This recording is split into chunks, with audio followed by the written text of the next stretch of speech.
asalaamaaleykum mbokk yi tey la altine fukki fan ak juróom-ñeent ci weeru diggi gàmmu ci atum junni ak ñeenti téeméer ak ñeent fukk ak ñett ci gàddaay yonent bi sallallahu alayhi wa sallam dëppoo ñaar fukki fan ak juróom-ñaar ci weeru sàttumbar ci atum ñaari junni ak ñett ak benn fukki fan ak juróom-ñeent bokkul ci lim yu fàtte yi lim bu rafet la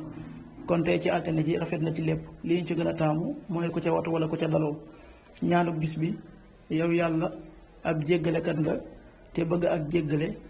yàlla na nga ma jéggal allahumma innaka afuwun tuhibbul afwa fa'fu anni. xadiisu bis bi jëlee nañ ci sunu yaay Aïsa yàlla na yàlla gërëm ko mu wax ne yonent bi sallallahu alayhi wa sallam nekkoon ne di tudd yàlla fu mu toll. xadiis bi muslim moo ko nettali. an Aïsata radiyallahu anha qaalat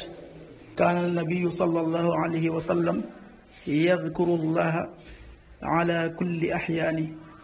rawaahu muslim. waxtu julli suba waxtam dana tàbbi juróomi waxtu wu tegal ñeent fukki simili ak ñaar, tisbaar benn waxtu wu tegal ñaar fukki simili ak juróom, tàkkusaan ñeenti waxtu wu tegal ñaar fukki simili ak juróom, timis juróom-ñaari waxtu wu tegal benn simili, gée juróom-ñetti waxtu wu tegal fukki simili ak ñaar. loolu mooy waxtu julli ci Touba ak li ko wër. bu fekkee nekkoo Touba soo ko féetee penku ñaar fukk ak juróom-ñaari kilomètre yu ne wàññil benn simili, soo ko féetee sowwu ñaar fukk ak juróom-ñaari kilomètre yu ne yokkal benn simili, soo ko féetee gànnaar wala Saalum téeméeri kilomètre yu ne yokkal benn simili.